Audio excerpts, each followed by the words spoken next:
राधे राधे सभी को। आज मैं एक न्यूज़पेपर रीडिंग की सीरीज़ शुरू करने जा रहा हूँ, क्योंकि मैं खुद एक न्यूज़पेपर रीडर हूँ और रोज़ाना हिंदी न्यूज़पेपर रीड करता हूँ। तो मैंने सोचा क्यों ना मैं आपके साथ रोज़ की खबरें शेयर करूँ।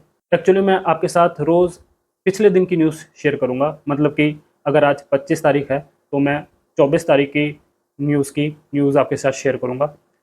मैं वो सारी न्यूज़ आपके साथ शेयर करने वाला हूँ जो आपके लिए और मेरे लिए, दोनों के लिए, अपनी डे टू डे लाइफ में इम्पोर्टेंस रखेंगी। तो चलिए बिना कुछ देर किए न्यूज़पेपर रीडिंग शुरू करते हैं। मैं ज़्यादातर क्या, मैं न्यूज़पेपर पीछे से ही रीड करना स्टार्ट करता हूँ, क्योंकि ये मेरी आदत है। तो ये आज हम 24 जून का अखबार पढ़ने वाले हैं।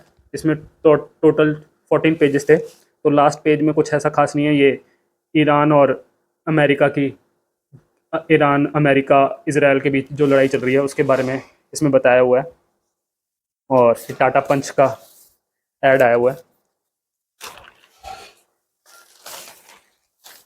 और ये नेक्स्ट है पेज 13।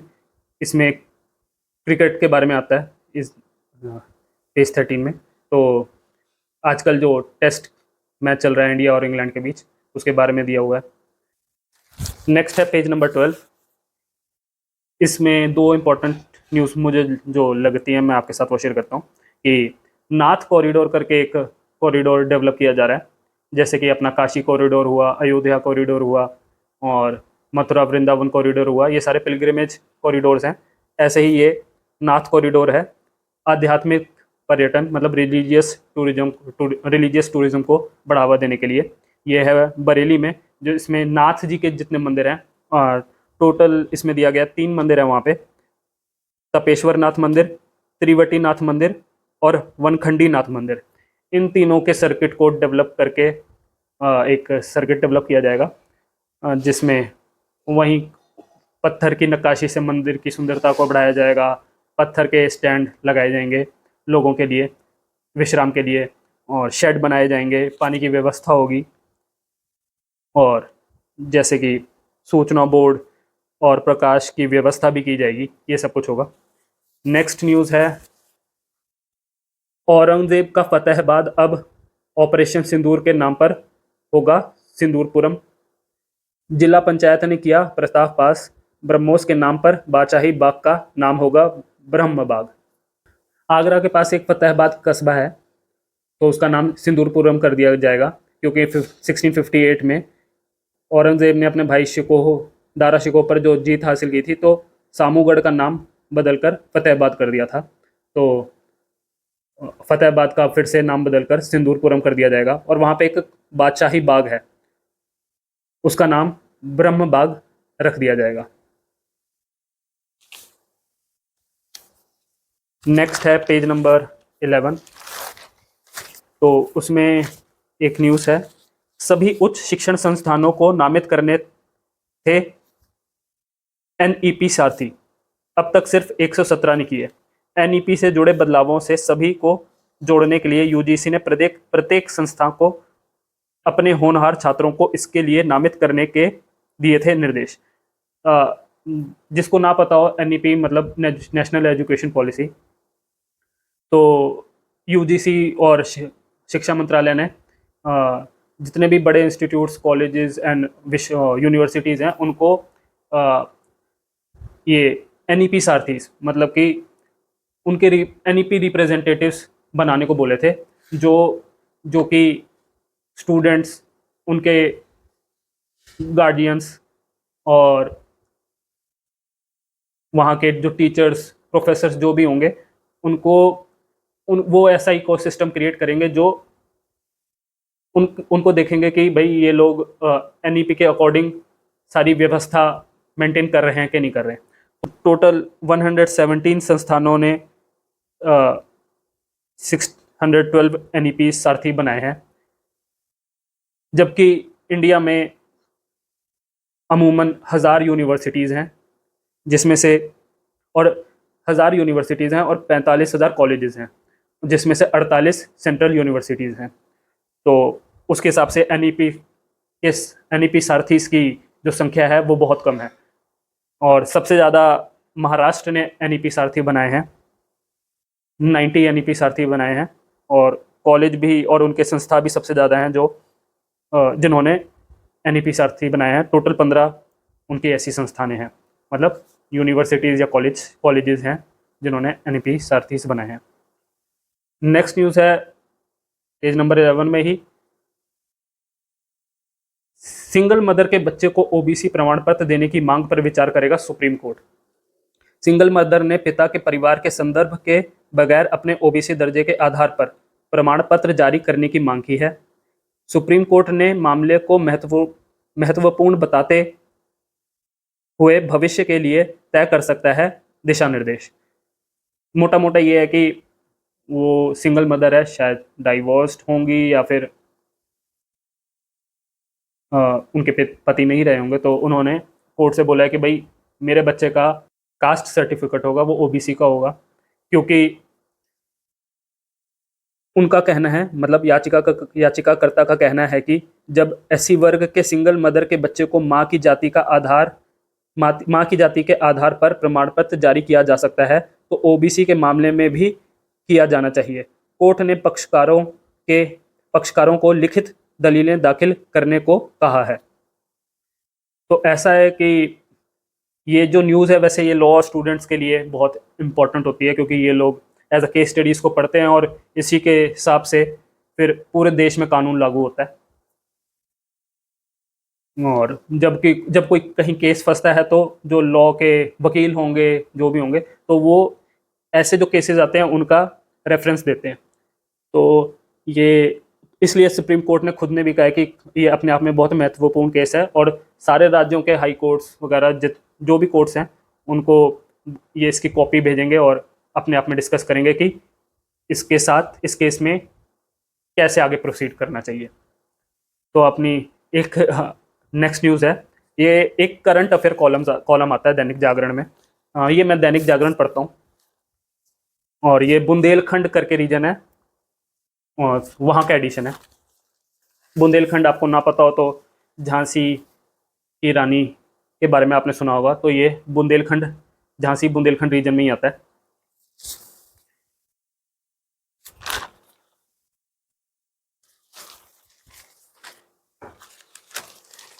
तो ये नेक्स्ट पेज नंबर है हमारा 10। इसमें एक करंट अफेयर्स सेक्शन आता है और उसके नीचे जो लेटेस्ट सरकारी वैकेंसीज आती हैं उसके बारे में भी डिटेल्स दी होती हैं, 4 या 5।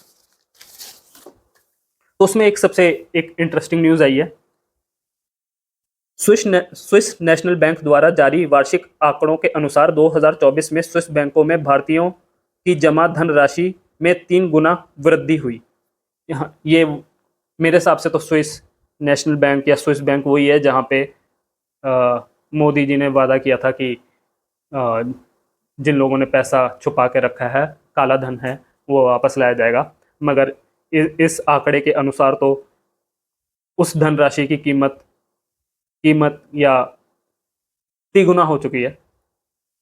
अब मोदी जी क्या करते हैं ये देखा जाएगा, और इसके बारे में आप गूगल या गूगल एआई वगैरह से अगर आपका इंटरेस्ट है तो और ज़्यादा न्यूज़ निकाल सकते हैं। नेक्स्ट एक न्यूज़ है, ये भी इंटरेस्टिंग न्यूज़ है, ये मेरे लिए खुद नया था। गोवंशी की रक्षा के लिए बनेंगे मुस्लिम ढाल।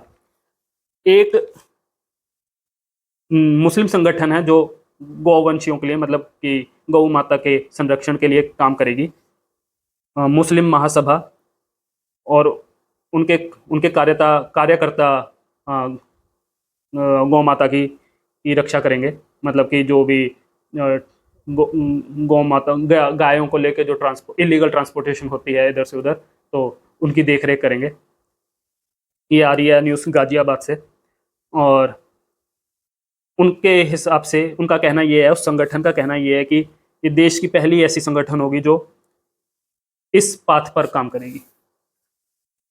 नेक्स्ट न्यूज़ है पेज नंबर 9 से।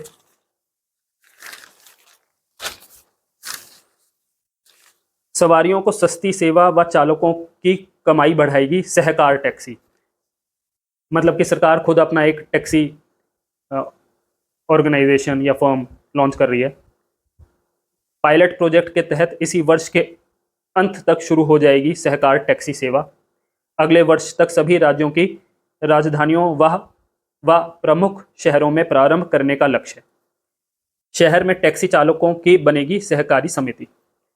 तो इसमें सारे ही टैक्सी ड्राइवर्स जो होंगे वो ही इसमें पार्टिसिपेट करेंगे इनकी समिति में, और लोगों की सहूलियत के लिए कहा जा रहा है कि ये टैक्सी ऐप लॉन्च किया जा रहा है।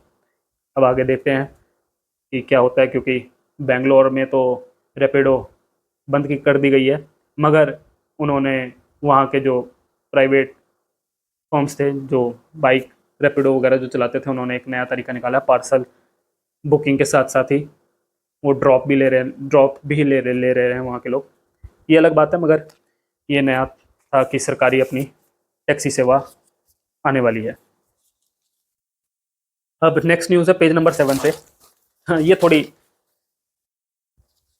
एंटरटेनिंग न्यूज़ है। पाकिस्तान में रह रही महिला को EWS सर्टिफिकेट का लाभ। दूसरे देश में रहते हुए मां की आश्रित पेंशन का लाभ भी ले रही यह महिला। मतलब कि यह थोड़ा गजब ही हो गया। मैंने भी जब ये पढ़ा तो मैं बहुत अचंभित फील हुआ कि ये जो महिला है ये पाकिस्तान में शादी करके जा चुकी है, मगर अपनी माँ की उसकी माँ उनकी माँ उप प्रधानाचार्य थी और उनकी आश्रित पेंशन भी ले रही थी ये महिला पाकिस्तान में होते हुए। और सदर तहसील में तैनात लेखपाल कानूनगो व नायब तहसीलदार ने बड़ा कारनामा करते हुए एक ऐसी महिला का EWS प्रमाण पत्र बना दिया जिनके पिता एक बड़े सरकारी संस्थान में लेखाधिकारी व मां उप प्रधानाचार्य थी। और उससे बड़ी बात यह है कि इसमें खुद लिखा हुआ है, सबसे महत्वपूर्ण बात यह है कि लेखपाल से लेकर कानूनगो और नायब तहसीलदार तथा तहसीलदार को भी यह जानकारी हो गई है कि महिला अब पाकिस्तान में रहने लगी है, फिर भी उसका EWS सर्टिफिकेट अब तक नहीं निरस्त किया जा सका है। तो ऐसी ऐसी जब चीज़ें हम सुन लेते हैं न्यूज़पेपर में या पढ़ लेते हैं तो बहुत ही अजीब फील होता है। खैर, अब हम नेक्स्ट न्यूज़ की तरफ चलते हैं, पेज नंबर 4। उससे पहले एक और चीज़ है कि पेज नंबर 8 में एक एडिटोरियल आया। ये वैसे एक अपने आप में न्यूज़ तो है ही है कि 1 जुलाई से शिक्षकों को ऑनलाइन बायोमेट्रिक पंचिंग करनी होगी, साथ ही साथ स्टूडेंट्स और कर्मचारियों को भी करनी होगी। ये मूव इसलिए बताया कि बच्चों के जो काउंट हर साल जो काउंट है वो गिर जाते हैं, तो उसका असली रीज़न पता लगाने के लिए, और टीचर्स पे मानसिक और नैतिक दबाव बनाने के लिए, ताकि वो अपना कार्य अपना काम साफ मन से करें, अच्छी तरह करें। तो इसका भी मैं आपको आर्टिकल डालूंगा, तो आप इसके छोटा सा एडिटोरियल है, इसको ज़रूर पढ़ें, मैं भी पढ़ता हूँ।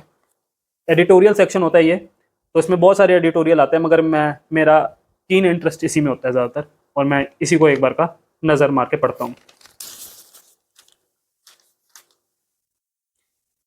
अब नेक्स्ट न्यूज़ है पेज नंबर 4 से।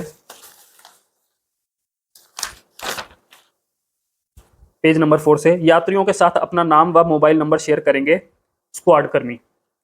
ट्रेन में ड्यूटी करने वाले GRP कर्मी यात्रियों के सीधे संपर्क में रहेंगे। DIG ने थानेदारों की बैठक में दिए निर्देश, कहा यात्रियों की सुरक्षा में लापरवाही नहीं होगी बर्दाश्त। तो GRP की जो टीम होगी, स्क्वाड कर्मी होंगे, वो अपना नंबर बोगी के 2-3 पैसेंजर्स के साथ अपना नंबर शेयर करेंगे, ताकि कोई तकलीफ या कुछ भी परेशानी के समय पर वो उन GRP कर्मियों से स्क्वाड कर्मियों से सीधा कांटेक्ट कर सकें और हेल्प पा सकें। तो उनको उनको यात्रियों के प्रति संवेदनशील होने एक्सेट्रा वगैरह की भी हिदायत दी गई है। नेक्स्ट न्यूज़ है पेज नंबर 2 से।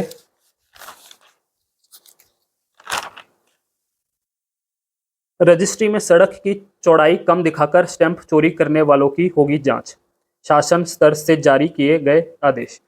तो ये थोड़ा बहुत काफ़ी इम्पोर्टेंट न्यूज़ है कि जो रजिस्ट्री होती है प्रॉपर्टी की, तो लोग लखनऊ में खासकर 100 से अधिक मामले आए ऐसे कि उन लोगों ने अपने घर के आगे के रोड की जो चौड़ाई है वो कम दर्शाई। तो चौड़ाई कम दर्शाने से ऐसा होता है कि राजस्व जो स्टैंप ड्यूटी होती है वो कम लगती है, सर्कल रेट भी घट बढ़ जाता है उसके अकॉर्डिंग, तो स्टैंप ड्यूटी कम लगती है। तो राजस्व विभाग ने ऐसा पकड़ लिया। तो यूपी के जितने भी प्रमुख शहर हैं तो उनमें ये आदेश दिए गए हैं कि आप ऐसे मामले पकड़िए और जांच करिए। उसके साथ साथ एक ये भी चीज़ हो रहा है कि लोग जानबूझकर अपनी संपत्ति की कीमत जो कम दिखाते हैं उसके ऊपर भी नज़र रखने के लिए कहा है, उसके भी वेरिफिकेशन करने के लिए कहा है। तो इसको लेकर आप भी थोड़े इन्फॉर्म्ड रहिएगा। अच्छा, अब एक फ्रंट कभी कभार 2 या 3 पेज के फ्रंट पेज आते हैं, तो वो कभी कभार एक ही पेज का फ्रंट पेज होता है। तो मैं उसमें से एक न्यूज़ है कि दुनिया में पहली बार यात्रियों को लेकर उड़ा इलेक्ट्रिक विमान, महज $8 में किया 130 किलोमीटर का सफर।